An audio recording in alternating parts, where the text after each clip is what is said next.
minhas sandálias, pois você está pisando em terra santa.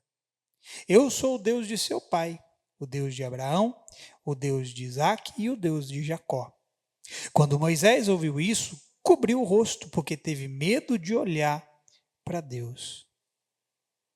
Então o Senhor lhe disse: Por certo, tenho visto a opressão do meu povo no Egito. Tenho ouvido seu clamor por causa de seus capatazes. Sei bem quanto eles têm sofrido. Por isso, desci para libertá-los do poder dos egípcios e levá-los do Egito a uma terra fértil e espaçosa. É uma terra que produz leite e mel com fartura, onde hoje habitam os cananeus, os hititas, os amorreus, os ferezeus, os heveus e jebuseus. Sim, o clamor do povo de Israel chegou até mim, e eu tenho visto como os egípcios os tratam cruelmente. Agora vá, pois eu o envio ao faraó. Você deve tirar o meu povo Israel do Egito. Moisés, porém, disse a Deus: Quem sou eu? Repita essa palavra comigo. Quem sou eu? Quem sou eu para me apresentar ao faraó? Quem sou eu para tirar o povo de Israel do Egito? Deus respondeu: Eu estarei com você. Este é o sinal de que eu sou aquele que o envia. Depois que você tirar o povo do Egito, vocês adorarão a Deus neste monte. Moisés disse a Deus: Se eu for aos israelitas e lhe disser, o Deus de seus antepassados me enviou a vocês, eles perguntarão: Qual é o nome dele? O que devo dizer? Deus respondeu a Moisés: Eu sou o que sou. Diga ao povo de Israel: Eu sou, me enviou a vocês. Posso ouvir um amém? Bem rapidamente, feche seus olhos.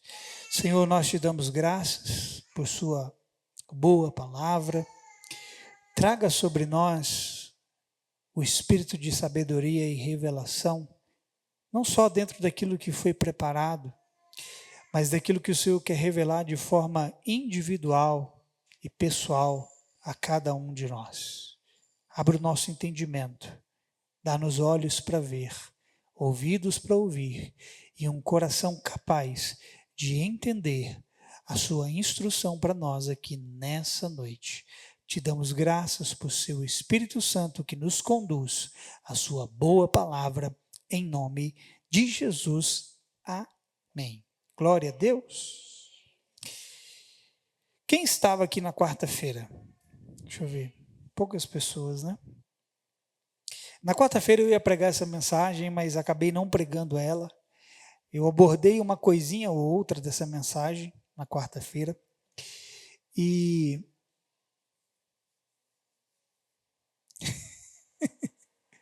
eu quero trazer essa palavra aqui para você nessa noite. E tem alguns aspectos na vida de Moisés que são muito semelhantes ao que acontece conosco. O que aconteceu com ele se repete comigo, com você. E a boa notícia é que, embora venhamos a ver algumas coisas que talvez não nos agrade, como talvez para Moisés não foi tão bom assim, ele ouviu o que ouviu de Deus, mas ele recebeu uma boa notícia de Deus, e essa mesma boa notícia sobre mim e sobre você. Deus diz para ele: o eu sou está te enviando. O eu sou está com você. Amém? Eu quero, então, nessa noite, querido, trazer alguns pontos do chamado de Deus para as nossas vidas. Quantos aqui acreditam que são chamados? Muitos são chamados, cuidado, hein? Mas poucos, por que poucos são os escolhidos? Porque muitos daqueles que foram chamados entenderam o propósito do chamamento e se dispuseram a ser escolhidos para cumprir uma missão. Irmão, Deus chama todo mundo, mas Ele escolhe os que se dispõem a ir. Você conseguiu entender o que eu disse? Então eu quero começar te dizendo isso aqui. Entre o querer e o realizar, tem um negócio no meio dessas duas coisas chamado processo. Repita essa palavra. Entre o querer de Deus e o realizar de Deus, imagine aqui uma ponta e outra ponta. Essa ponta aqui é o querer, essa ponta aqui é o realizar. Diz a Bíblia que ambas as coisas vêm de quem? De Deus. Amém ou não? Só que entre essa coisa e entre essa outra coisa, existe um meio. E o que está no meio? O processo. Para Moisés, talvez o problema dele não foi ouvir o querer de Deus. E talvez nem o realizar, talvez para ele o problema foi o processo. Era o que estava no meio. E isso aqui é muito semelhante ao que acontece conosco. Porque muitos de nós já nos tornamos conscientes de um propósito de Deus para as nossas vidas. Quem aqui já se tornou consciente? Você entendeu que Deus tem algo para fazer em você e através de você? Quem entendeu? Se você não entendeu, eu te convido a nascer de novo e a se aproximar de Deus e a descobrir que Deus tem uma obra maravilhosa para fazer primeiro em você e depois através de você. Mas veja, para algumas pessoas, o querer de Deus não é o problema, nem o realizar. Mas, para algumas pessoas, o processo é o que acaba sendo o grande desafio. Irmão, é no processo que a gente desiste. É no processo que a gente quer sair arrancando a cabeça de todo mundo que está nos dando trabalho. É assim ou não é? Estou falando com gente viva aqui ou com gente morta? Porque é só vivo que passa pelo processo. E tem que tomar cuidado com o vivo que está no processo para não morrer no meio dele. Mas veja, irmão, o processo é o grande problema para a maioria de nós, porque é difícil, irmão. Então veja, tem gente que para receber o querer de Deus não é o problema. E nem para fazer as coisas de Deus é o problema. Tem gente que, assim, ela é dada, ela se doa para querer fazer as coisas para o Senhor. Tem gente que quer descobrir, eu quero saber o que Deus tem para a minha vida, eu quero. Aí eles ficam sabendo, e aí eles já saem para fazer, porque eles querem fazer, porque o problema deles não é nem o querer e nem o realizar de Deus. Só que eles se esquecem que tem um negócio no meio disso. Quer saber o que tem no meio disso? Quem quer saber? Pau, pedra e bomba. Tem muitas coisas, querido, no decorrer do querer e o realizar. Muitas coisas vão acontecer na sua vida e na minha vida. Mas tudo faz parte de um plano. Tudo faz parte de uma missão. Tudo faz parte de um propósito. Amém ou não? Então, para alguns, o querer não vai ser o grande problema. Já outros sofrem nas 3 etapas. Primeiro, para aceitarem o querer de Deus. Lembra de Jonas? Jonas, vai para onde? Nínive. Eu tenho uma missão para você. Jonas foi resistente ao querer de Deus. Então ele toma um outro rumo. E aí nós sabemos o que acontece. Vem tempestade sobre o barco. A tempestade não somente o aflige, mas aflige aquelas pessoas que estão ao redor dele. Deixa eu te dar uma palavra. Se você se tornar consciente do chamado de Deus para a sua vida e você começar a fugir disso, você vai trazer tempestade sobre a sua vida e sobre aqueles que estão junto de você. E a única maneira de você se ver livre da tempestade é você se lançando novamente nos braços do Espírito Santo. Para Ele lançar você para o propósito que Ele tem para a sua vida. Posso ouvir um amém? Só que tem gente, querido, que vai sofrer nas 3 etapas. Ele não vai querer o querer de Deus. Ele vai ter uma resistência. E nós vamos ver aqui algumas razões da vida de Moisés. E ele não só não vai querer, como ele não vai querer ir também. Moisés, a primeira resposta de Moisés para Deus, quando ele ouve a voz, ele diz o que para Deus? Eis-me a... Peraí. Então Moisés apresenta um eis-me aqui inicial. Irmão, não basta você só se dispor de boca para Deus. Não basta. Quando você diz eis-me aqui, você tem que estar disposto a fazer o quê? A ir para onde Deus te mandar. Quem entendeu? Moisés, querido, passou por essas 3 etapas. Ele não queria ir e realizar a libertação do povo. E no meio disso, estava o processo de ter que lidar consigo primeiro. O primeiro problema de Moisés foi ele mesmo. Eu espero que você já tenha entendido na altura do campeonato e no decorrer da jornada que o primeiro problema seu é você mesmo. Veja, ele não quis ir para fazer o quê? Realizar. O querer e o realizar vem de Deus. Ele não quis ir na missão e ele não queria realizar a libertação. E o primeiro problema de Moisés era ele. Você tem que entender o quanto antes que o seu primeiro problema é você. Porque senão, lá na frente, nós vamos ver o que Moisés fez. Moisés teve um momento que ele tirou o foco dele e colocou nos outros. Para se isentar do problema. Ei, não vai adiantar você colocar o seu foco nos outros. O problema é você. Você precisa passar pelo processo. É você, querido, que está lá. Você que foi colocado lá no tanque. Deus está moendo você. Deus está amassando você. Deus vai arrancar o melhor de você.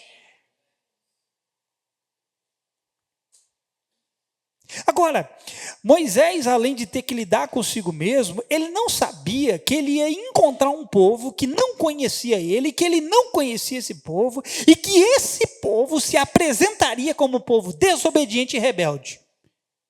Imagina se Deus revelasse tudo isso para Moisés. Moisés, veja, Deus já apresenta para ele de cara algo. Eu quero enviar você porque o meu povo está sofrendo. Eu estou vendo todo o sofrimento que eles estão padecendo na mão dos egípcios. Mas deixa eu te falar uma coisa, Moisés. Quem aqui vai querer seguir? Quem aqui vai querer abraçar uma missão dessa aqui? Aí Deus vira para Moisés e fala assim: Moisés, só que tem um problema, esse povo vai te dar muito trabalho. Se Deus virasse e dissesse isso para você, você ia querer muito o chamado dele para sua vida? Para alguns, talvez Deus até fala. Eu recebi uma palavra profética muitos anos atrás. E Deus me dizia que o tipo de pessoa que ele ia enviar para mim era os nada. Então, se você está aqui, seja bem-vindo, nada.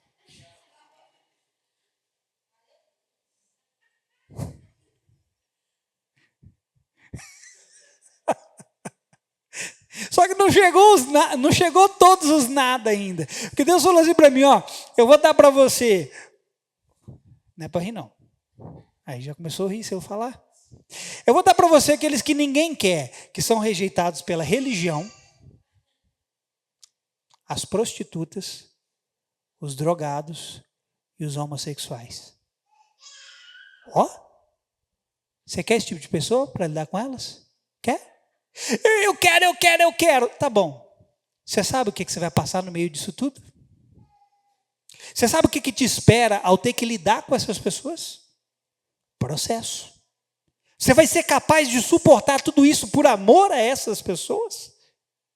Por amor ao propósito de Deus, você vai estar disposto a não somente dizer para ele, tá bom, Deus, o Senhor tem isso para mim, eis-me aqui, envia-me a mim. Você vai estar disposto? Ou o processo vai sucumbir você? Faz parte, querido, do processo as dificuldades do caminho. São as dificuldades que ajudam na forja de Deus em nossas vidas, muito mais do que as facilidades. Quem quer facilidade aqui? Pelo menos é sincera, né? Só que a facilidade não forja você, não molda você. As dificuldades vão te moldar. Vão forjar em você um caráter divino. Vão preparar você, querido, para acessar lugares que outros não vão acessar. Então eu quero te dizer isso aqui, irmão. Sorrindo, qualquer um pode ser crente. Sorrindo, qualquer um dá glória a Deus. Sorrindo, qualquer um levanta as mãos para cantar. Sorrindo, qualquer um tem motivos para continuar. Agora, querido, eu quero ver chorando do que cada um é feito. Ah, irmão. Porque é muitas vezes no meio do choro que você prova a fé que você professa. É os que semeiam com lágrima. Esses que semeiam com lágrima, que eles estão no caminho do processo, semeando com lágrima, eles precisam ter bem definidos na sua mente, no seu coração. Eu estou semeando com lágrima, mas eu vou voltar colhendo com júbilo. É no meio do choro, irmão, que a glória a Deus sai carregado. Irmão, eu arrisco dizer que os melhores glórias a Deus que você deu foi nos seus momentos de choro. Aquele momento de dor, que você queria matar que você queria assassinar e crucificar e amarrar ele de pé e mãos, arrastando a cara dele no asfalto, que você, ao invés de vontade de amaldiçoar, você virou para Deus e falou assim: Senhor, perdoa. Ali saiu as suas maiores glórias. É no meio do choro, irmão, que você levanta as mãos para louvar e decide continuar. Não é no meio do sorriso, não é no meio do oba-oba, irmão, eu vou a pé pro Japão se tu estiver bem para mim. Não, a pé eu não vou não, que é mentira. Mas eu vou de bicicleta. Eu vou de bicicleta para o Japão se tudo for favorável. Se no meio do caminho eu não encontrar sol, se no meio do caminho eu não encontrar chuva, eu não encontrar tempestade, se no meio do caminho o pneu da minha bicicleta não furar, se no meio do caminho não me faltar dinheiro, se no meio do caminho não tiver obstáculo, eu vou. Por quê? É fácil você continuar quando tudo é favorável. Até, querido, que você começa a tomar consciência de um negócio chamado processo de Deus na sua vida.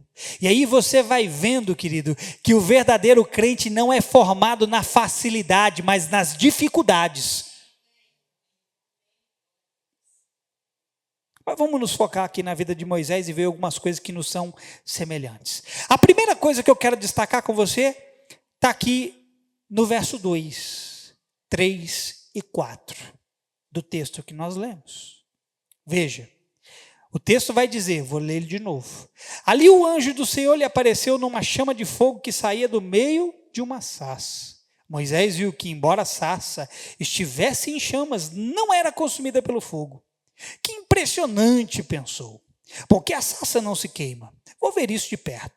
O Senhor viu ele se aproximar para observar. E então, do meio da sarça, Deus chamou Moisés. Moisés, Moisés. E ele respondeu, eis-me aqui. Eu quero que você note que Moisés se aproxima da sarça ardente. E a visão que ele tem é impressionante. Logo depois, ele ouve uma voz que fala. Quem estava aqui na quarta-feira vai lembrar o que eu disse. Deus nos chama para algumas coisas, para 3 coisas. Ver, ouvir e apalpar. João vai dizer em uma das suas epístolas, aquilo que os nossos olhos viram, nossos ouvidos ouviram e as nossas mãos apalparam a respeito do verbo da vida, disso nós testemunhamos. Então veja, Moisés passou por essas 3 etapas. Ele viu a chama, a sarça ardendo. Ele se aproximou. Deixa eu te dar uma palavra. Toda vez que Deus te dá uma visão, se aproxima. Não. Você quer ir embora? Eu vou dizer de novo. Quando Deus te mostrar algo, se aproxima, porque Ele tem algo para te revelar. Deus não vai atrair você só nos olhos, Deus vai falar com você. Aí Moisés se aproxima, porque ele tinha visto, ele se aproxima, então depois ele ouve uma voz. No meio de todo o diálogo de Deus com Moisés, ele começa a levantar muitos questionamentos. O que Deus vira para Moisés e fala assim, Moisés, tá bom. Você está aí questionando meu nome, como é que eu vou fazer, tal. O que você está segurando na sua mão? Estou com um cajado nas minhas mãos. Beleza, Moisés, joga o cajado no chão. Moisés jogou o cajado virou cobra. Deus falou, estende as mãos, ele pegou e estendeu as mãos e pegou. Então veja, ele viu, ouviu e as suas mãos apalparam algo de Deus. Você está entendendo o que eu estou dizendo? Deus tem um propósito para você. Mas veja, eu não posso me perder aqui. Há uma semelhança do que aconteceu com ele que acontece conosco. Muitos ficam vislumbrados quando vem algo da parte do Senhor. Por isso eu comecei perguntando, você já descobriu o que Deus tem para a sua vida? Irmão, alguns anos atrás, hoje assim, eu não sei se é porque as pessoas se descobriram ou se porque elas morreram. Mas alguns anos atrás, o povo chegava em mim, pastor, eu quero descobrir o que Deus tem para a minha vida, eu quero saber para aquilo que eu fui chamado, eu quero. E as pessoas ficavam naquela sanha para saber qual era o chamado de Deus para a vida delas. Assim é muitos de nós, irmãos. Quando nós descobrimos que Deus tem algo para as nossas vidas, nós ficamos vislumbrados, porque foi o que aconteceu com Moisés, ele ficou impressionado com a visão que ele teve. Mas vai vendo. Só que depois, querido, Moisés ouve uma voz e responde a ela. E é no momento em que Moisés responde a voz de Deus que a saga começa na vida dele. Quem respondeu a voz de Deus?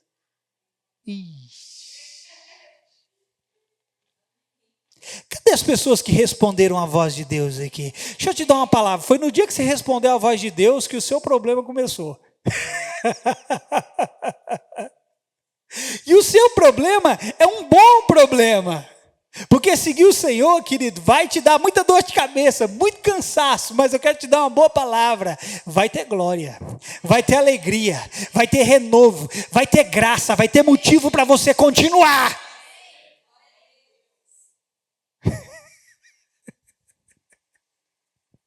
O problema, irmão, foi quando Deus começou a contar a história para Moisés. Eu me lembro, quer ver? Vou descobrir se você tem mais de 40, ou se você está perto.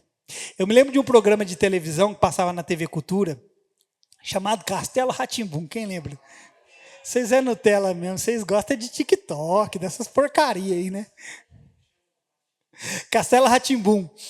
Tinha um quadro nesse programa, irmão, que chamava assim, ó, senta que lá vem a história. Foi mais ou menos o que aconteceu com Moisés aqui. Porque Moisés tem a revelação, mas o negócio começa a pegar quando Deus começa a contar a história para ele. Porque aí, irmão, Moisés começa a ver algumas coisas nele que o querem fazer não ir. Moisés começa a olhar para si e para a missão que Deus tem para a vida dele, e ele começa a querer se esquivar do chamado de Deus. Posso te dar uma boa palavra? Quando Deus te chamou, Ele não chamou por quem você é, mas por quem Ele é. Foi quando Deus começou a abrir algumas coisas a Moisés que os impasses começaram. E eles vieram de 3 maneiras. Aqui está o centro da palavra.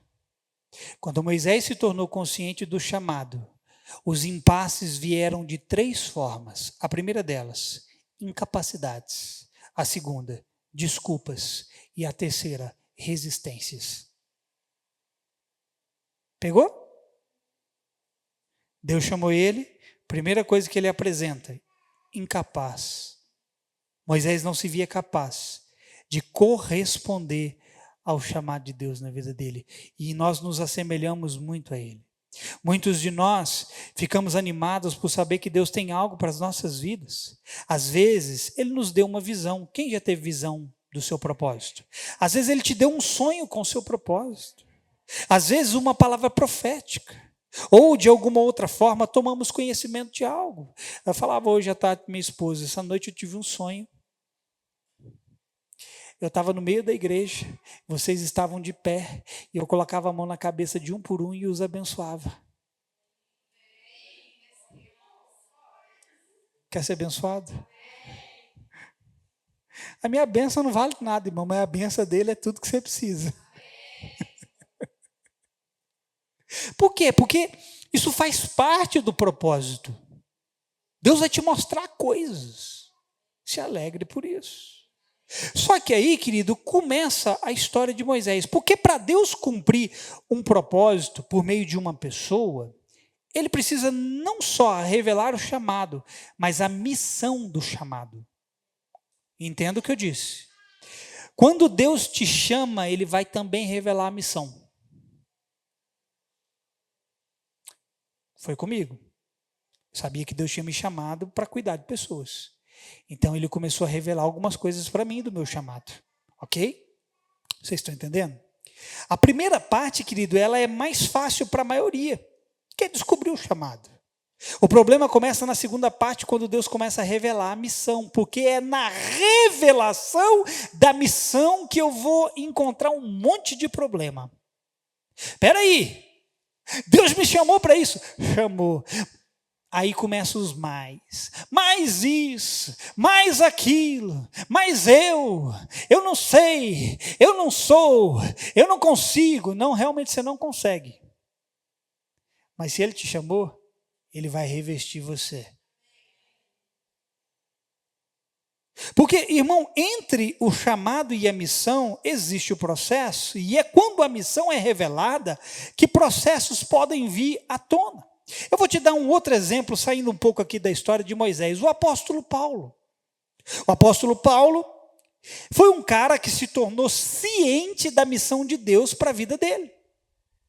Só que Paulo não estava apenas consciente do seu chamado, ele não estava apenas consciente do seu propósito, ele também estava consciente da sua missão, ele sabia o que aguardava no caminho. Quer ver uma coisa? Atos 20, a partir do verso 22 até o 24, olha o que Paulo diz, ele sabia para aquilo que Deus o havia chamado, e ele diz assim, agora, compelido pelo Espírito, estou indo para Jerusalém, sem saber o que me acontecerá ali. Ele não sabia o que ia acontecer lá, mas uma coisa ele sabia, olha o verso 23, senão que em todas as cidades o Espírito Santo me avisa, me previne que prisões e sofrimentos me esperam. Eu quero te fazer uma pergunta séria. Se Deus falasse assim para você, eu estou chamando você para ser missionário lá no meio dos árabes, lá na Ásia, onde se persegue e se mata cristão e você vai morrer lá, você vai responder ao chamado? Só se você amar a sua própria vida, porque se você tem a sua vida preciosa aos seus próprios olhos, você nunca vai responder ao chamado de Cristo. Se Cristo tivesse tido a sua vida preciosa aos seus próprios olhos, ele nunca teria morrido por nós. Mas porque Deus amou o mundo de tal maneira, ele deu o seu Filho unigênito para todo aquele que nele crê, não pereça, mas tenha a vida eterna. Mas veja, querido, olha o que Paulo continua dizendo. Todavia, não me importo, nem considero a minha vida de valor algum para mim mesmo. Se tão somente eu puder terminar a corrida e completar o ministério que o Senhor Jesus me confiou de testemunhar do evangelho da graça de Deus. Então veja, ele tinha consciência de um chamado, ele tinha consciência de uma missão, de um propósito, e ele sabia de coisas que aguardava no meio do caminho, ele sabia dos processos que ele ia passar. Se Paulo ficasse olhando para si e para o processo, dificilmente ele cumpriria o seu propósito. Tira os olhos de você, tira os olhos do processo, coloca os olhos no propósito e siga, porque Deus é contigo. Irmão, se o autor de Hebreus realmente foi Paulo, então foi Paulo que escreveu isso aqui em Hebreus 12, 2. Olhando firmemente para o autor e o consumador da nossa, quem é ele? Você? Jesus Cristo, amém? Geralmente, quando descobrimos o chamado e a missão, temos a tendência de olhar para aquilo que nos foi apresentado, e então depois olhamos para nós mesmos, e vermos inúmeras limitações. É aí que não só os questionamentos começam, bem como a resistência a eles. Eu quero te tranquilizar com algo. Aquilo que você foi chamado para fazer, você não é capaz e habilidoso o suficiente para fazer. É somente quando você é chamado e habilitado pelo Senhor que você se torna capaz. Deus não só chamou Moisés, mas o habilitou para tal, dando-lhe poder para realizar a missão. Ele chamou você. Então ele vai habilitar você, capacitar você, dar poder a você, para que você possa cumprir a sua missão. Eu estou te dando uma boa notícia, você deveria fazer um pouco melhor. A não ser que você esteja morto, a não ser que você já tenha recusado o chamado de Deus para a sua vida, eu creio que você pode fazer melhor. Você tem um chamado, Deus está com você e Ele vai te revestir de poder para você chegar lá. Mas veja, é quando Moisés toma conhecimento da missão que as dificuldades se apresentam. A primeira coisa a se apresentar é a sua incapacidade. Lá no verso 11 de Êxodo 3, olha Moisés revelando a sua incapacidade. Moisés, porém, respondeu a Deus: quem sou eu para apresentar-me ao faraó e tirar os israelitas do Egito? Quem sou eu? Isso, de certa forma, você dizer assim, quem sou eu, até parece uma virtude, sim ou não? Não, eu só estou sendo humilde, eu só estou reconhecendo que eu não sou nada. Só que, querido, isso deixa de ser uma virtude quando você a usa para diminuir quem te chamou. Você até pode se ver pequeno, mas você não pode diminuir Deus na sua pequenez. Porque quem te chamou é ilimitado do seu tamanho. A Bíblia vai dizer a respeito de Saul, quando Deus foi rejeitar Saul e ele foi falar com Saul através de Samuel.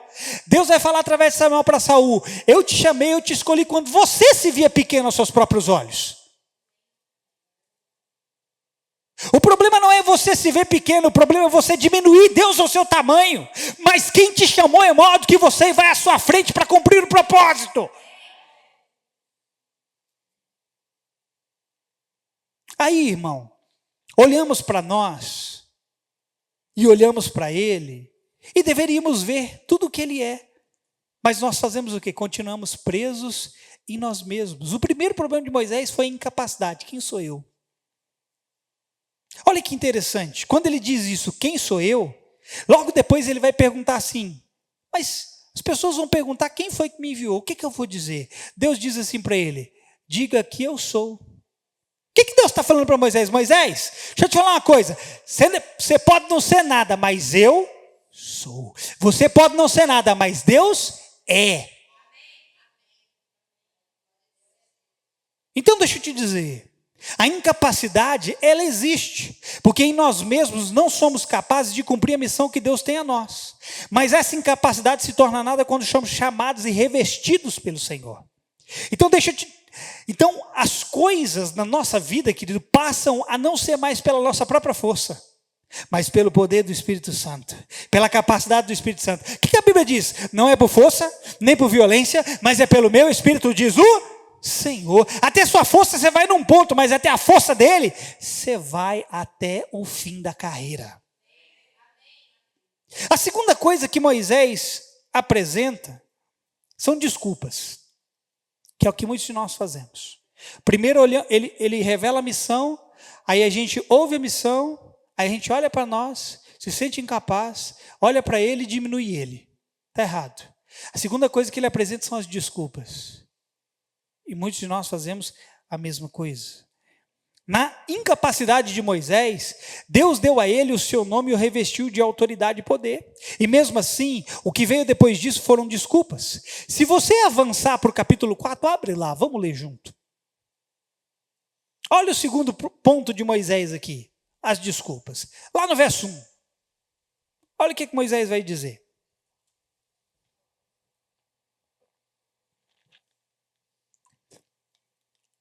Moisés respondeu, verso 1, Êxodo 4:1. Moisés respondeu: e se eles não acreditarem em mim, nem quiserem me ouvir e disserem, o Senhor não lhe apareceu? Pode olhar para mim. Note, querido, que a conversa mudou. Agora o problema não era só ele, o problema eram os outros. Pode olhar para mim. Não. Deus, peraí. Tá bom, o Senhor me chamou, ok. Mas e se eles não acreditarem que o Senhor me enviou? Peraí, então o problema agora já não é mais só ele. O problema agora é os outros. Quem está entendendo? Não é diferente do que nós fazemos, não, irmão. Geralmente o primeiro problema somos nós. E a primeira desculpa é sobre nós mesmos. Aí o Senhor vem e nos diz assim, eu sou a solução. Só que o que a gente faz? Continua com desculpas. E a gente vai arrumando mais e mais problemas. É por causa disso, daquilo outro. Você está tirando o problema de si mesmo e colocando em outro lugar, quando Deus está querendo resolver você. Você está tirando o problema daqui, levando o problema para lá, quando o processo ele é individual, ele é com você. Você não está entendendo o que eu estou dizendo. O problema é com você está no processo. Se é você que tem que ser lançado na fornalha, te prepara, porque a fornalha está no seu caminho. Eu também não gosto de ouvir isso. Também não gosto. Só que eu tenho uma boa notícia. A fornalha vai queimar só aquilo que nos amarra. Só. Sadraque, Mesaque e Abidnego, Ananias, Misael e Azarias foram lançados, amarrados de pés e mãos na fornalha, aquecida 7 vezes mais. E o que deles foi consumido? Diz o texto de Daniel que não havia nem um cheiro de queimado, nem um fio de cabelo. Só tinha uma coisa que havia sido consumida: as cordas que os amarravam. Está vendo? Irmão, dar glória a Deus é fácil. Eu quero ver na hora que você estiver lá, você dá glória a Deus na hora que você estiver lá. Eu quero ver na hora que te jogarem na cova dos leões, você, socorro Deus, vou morrer. Sabe por que Daniel não se desesperou quando foi jogado na cova dos leões? Sabe por que os amigos de Daniel não se desesperaram quando foram jogados na fornalha? Porque eles não deviam nada para ninguém.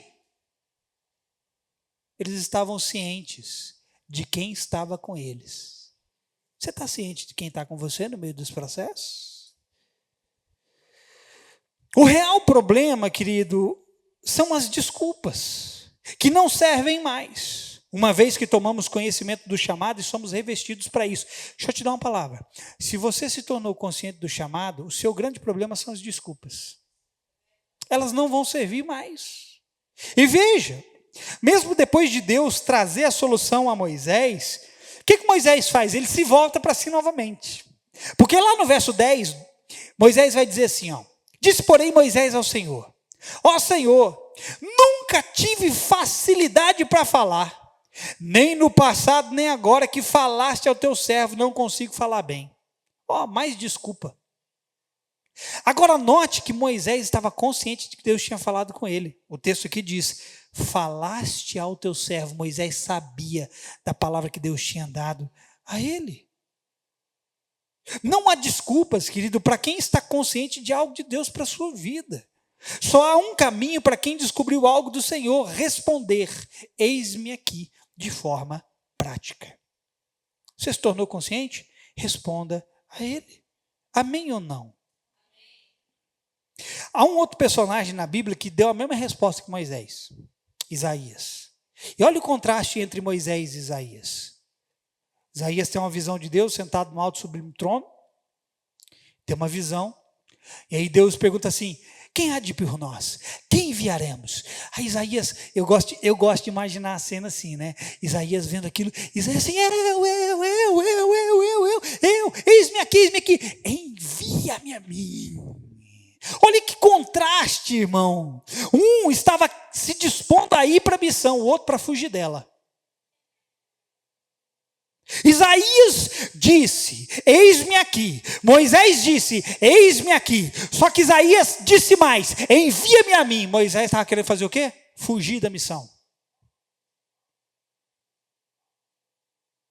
A boca declara, irmão, mas são os pés que vão. Nós até dizemos amém ao chamado, mas quando descobrimos o que nos aguarda, retardamos os pés para nos mover em direção a isso. Deixa eu te dar uma palavra: Deus te chamou. Essa é uma boa notícia, você tem que ficar feliz por isso. Só que eu vou te dizer uma coisa: na hora que você começar a descobrir o que te aguarda, continue indo, porque o Senhor é contigo. Às vezes paramos no meio do caminho depois de ter começado a caminhada. Paramos porque parece que não suportaremos o processo e o que ele traz, como as dores, as rejeições, o abandono, a traição, a rebeldia, o nosso próprio desânimo, descrença e desesperança. Queremos parar por vários motivos, mas eu quero te dizer: o processo não traz só isso, o processo vai trazer outra coisa com ele, o Senhor, para ser o seu socorro, que é mais do que o suficiente para nos fazer continuar. No processo está o descanso, o renovo, o socorro, o encorajamento, a provisão, a graça. A questão é que focamos mais nos problemas e em nós mesmos do que no Senhor no meio deles. E então perdemos a alegria em meio aos sofrimentos e dificuldades. Deus está com você no sol, no escuro, na chuva, no frio, dentro da cova, fora da cova, na fornalha, fora da fornalha, no céu, na terra, só no inferno que não. Por que o inferno é inferno? Porque Deus não está lá. Irmão, todo lugar que não tem a presença de Deus é um inferno. Mas Deus está com você onde quer que você esteja. Se alegre por isso, amém? Quer ver uma coisa? É dito que a carta de Paulo aos Filipenses foi escrita em um dos piores momentos da vida de Paulo. Estou começando a ir para o fim.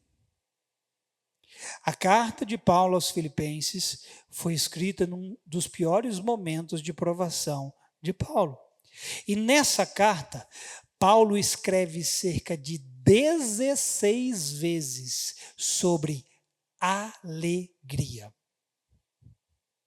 Explica para mim como no pior momento de um cara que está comendo o pão que o diabo amassou. Irmão, os estudiosos dizem que ele estava numa masmorra e nessa masmorra passava água de esgoto, fezes, e diz que chegava na altura da cintura. E esse cara virar e dizer por 16 vezes: alegrai-vos no Senhor.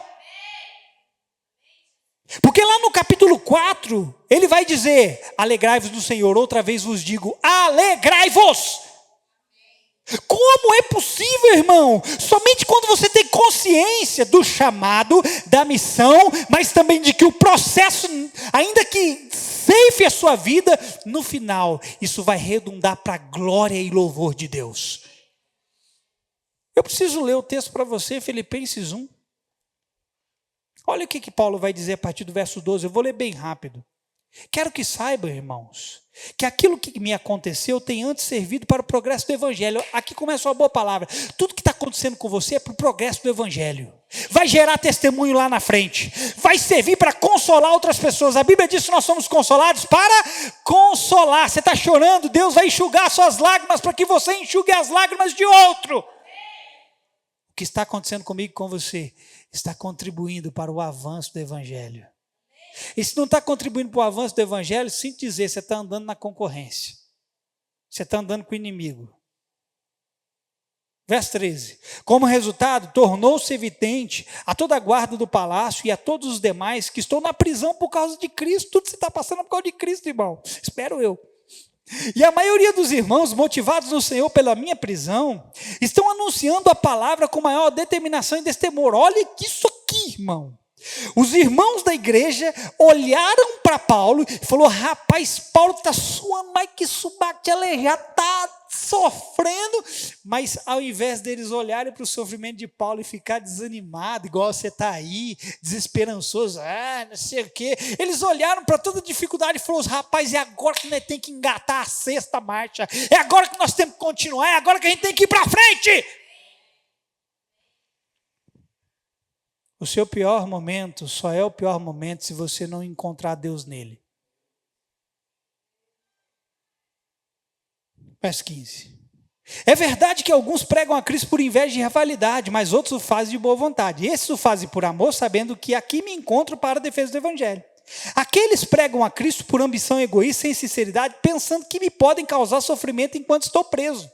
Se não bastasse Paulo estar preso, sofrendo tudo, tinha pessoas que estavam pervertendo o ensino de Paulo, distorcendo o que Paulo estava falando para poder ferir ele, porque eles sabiam que Paulo amava a igreja. Mas o que importa, Paulo diz, o importante é que, de qualquer forma, seja por motivos falsos ou verdadeiros, Cristo está sendo pregado, e por isso me alegro, por isso me alegro, por isso me alegro, por isso me alegro. De fato, continuarei a alegrar-me, pois sei que o que me aconteceu resultará em minha libertação, graças às orações de vocês e ao auxílio do Espírito de Jesus. Aguardo ansiosamente e espero que em nada serei envergonhado. Irmão, a Bíblia diz que aqueles que creem no Senhor não serão envergonhados. Pelo contrário, com toda a determinação de sempre, também agora Cristo será engrandecido em meu corpo, quer pela vida, quer pela morte, porque para mim o viver é Cristo e o morrer é lucro. Eu acho que a gente ainda não encontrou esse lugar em Deus, sabe, irmão? Olha para mim, por favor. Acho que a gente ainda não encontrou esse lugar em Deus. Não só esse lugar, outros lugares também, sabe? Lembra da declaração de Pedro para Jesus? Vou falar com muito amor o que eu vou dizer aqui agora, porque vai doer. Senhor, para onde iremos nós, se só tu tens as palavras de vida eterna? A gente ainda não encontrou esse lugar, porque a gente continua tendo um lugar para onde voltar. Pegou o que eu disse. Para muitos de nós, o viver é Cristo, é só um discurso nos lábios. Para muitos de nós, o morrer não é lucro coisa nenhuma, porque a gente quer preservar a nossa vida, quer continuar vivendo para nós mesmos e deixar o chamado e o propósito de Deus de lado. Deixa eu te falar uma coisa, irmão. Você foi chamado para viver, mas antes de viver você tem que morrer. O viver é Cristo, morrer é lucro. Parece que nós não estamos preparados para isso ainda. Nós pensamos que somos crentes até nos depararmos com o que realmente significa professar a fé em meio a todas as coisas. Quer descobrir se você é crente? Olhe para você ver, no meio de todas as coisas, se você continuou professando a fé. Se você continuou professando a fé no meio de todas essas coisas que você está passando, então você é crente de verdade. Se não, você é só alguém que professa a fé, que você é um simpatizante da fé. Que na hora que o bicho pega, você foge. Nós paramos por diversas razões, que por mais que tentemos justificá-las, não serão justificadas, pelo simples fato de termos sido revestidos pelo Espírito Santo para a missão. Portanto, suporte o sofrimento e o processo como bom soldado de Cristo. Paulo disse a Timóteo: Timóteo, suporta comigo os sofrimentos como bom soldado de Cristo. Cadê o soldado de Cristo aqui? Deixa eu te falar uma coisa, se você é soldado, suporta o sofrimento. Porque, eu vou te falar, dias de dores fazem parte, mas dias de glória também fazem parte. Pastor, mas esses dias de glória estão demorando para chegar, pastor. Agora é hora de você dizer amém. Seja sincero, irmão. Hoje você até pode estar em dias de dores, mas nem sempre foi assim. Houve momentos em que desfrutamos da tranquilidade do favor de Deus, onde tudo parecia estar bem, e Deus estava lá, assim como Ele está agora conosco no meio das dores. Deus nunca... Mentira, irmão. A pessoa que fala que Deus nunca favoreceu ela, que nunca ajudou ela, é uma mentirosa. Deus estava com você na alegria, Ele também está com você na tristeza. E por fim, para a gente terminar, voltando aqui para Moisés. A terceira coisa que Moisés apresenta é a resistência. Olha o verso 13 de Êxodo 4. Respondeu-lhe, porém, Moisés: Senhor, peço que envies outra pessoa. Ou seja, Moisés estava dizendo: Senhor, mesmo depois de tudo que o Senhor me mostrou e falou, manda outro. Eu não quero ir não. Eu não sirvo para isso. Irmão, Deus cercou Moisés por todos os lados e o caboclo ainda continuou resistindo à vontade de Deus. Eu vou te dizer uma coisa. Moisés, como Jonas, não conseguiu prevalecer contra a vontade de Deus. Você acha que você vai?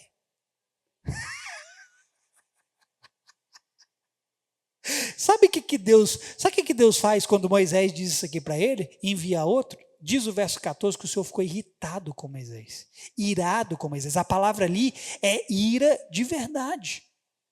Aí sabe o que Deus faz? Tá bom, Moisés, essa aqui vai ser minha cartada final. Você está falando para mim que você não sabe falar, que você é incapaz. Beleza, então, eu vou enviar o seu irmão Arão, que fala melhor do que você.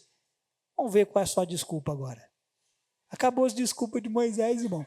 Arão foi a cartada final de Deus contra ele. Só que Deus se irou contra Moisés. Por quê? Porque Deus revelou o seu chamado, a sua missão, o seu propósito, equipou ele, revestiu ele, e ele ainda estava resistindo em cumprir a vontade de Deus. E Deus então se ira. Há quem diga que a ira de Deus se acendeu contra Moisés, porque mesmo depois de tudo revelado, ele se manteve em rebeldia aberta à vontade do Senhor. Não seja rebelde. Aceite o que Deus tem para a sua vida, amém? O fato é que o Senhor cercou Moisés por todos os lados. Não houve desculpas que Deus não tivesse as soluções. Arão, o irmão de Moisés, foi a resposta final do Senhor. E o final da história nós já conhecemos, que foi Moisés se rendendo ao plano de Deus. Então escute, o plano de Deus só tem um final que Ele espera que terminemos onde Ele planejou. Você foi feito para chegar, para cruzar a linha de chegada. Tem uma bandeira quadriculada esperando você, com a música do Ayrton Senna. Opa, quer dizer, com a música do Ayrton Senna não. A música do Ayrton Senna é só quem usa é o René, né? Tem uma bandeira lá esperando você cruzar a linha de chegada. Coisa ruim, abre essa boca. Qualquer final que termine fora do seu propósito vai ser danoso a nós. Vemos muita gente chegar ao final de sua vida e dizer, ou dizerem por eles. Talvez você já ouviu, eu vou terminar com isso agora. Talvez você já ouviu alguém que morreu. Você não tem como, se você tiver morrido, não tem como você declarar isso. Só se você estiver morrendo e você conseguir declarar. Mas eu já vi um monte de gente declarando assim, da morte do fulano. Combateu o bom combate. Completou a carreira. Guardou a fé. Mas você sabe o que significa essa frase? Você sabe o que significa? Combati o bom combate, completei a carreira, guardei a fé? Será que isso significa somente sobre o fim da vida nessa terra? Eu digo para você, não. Essa frase que Paulo afirmou, ela só foi possível ter sido afirmada porque Paulo viveu o propósito de Deus para ele. Ninguém que termina a sua vida sem viver o propósito de Deus para si vai poder afirmar isso aqui. Combati o bom combate. Que combate é esse, irmão? É o combate da fé, é o combate espiritual, é o combate do reino de Deus. Não o combate de uma vida natural, não. É o combate de alguém que andou nos planos e nos projetos de Deus. Combati o bom combate, completei a carreira, a minha missão, o meu chamado, o meu propósito, e guardei a fé. Isso aqui é sobre pessoas que viveram o que Deus tinha chamado eles para viver. É chegar no final da vida, querido, tendo cumprido a missão de Deus a mim confiada. Como é que você vai chegar no final da sua vida? Aí você vai... Só um exemplo.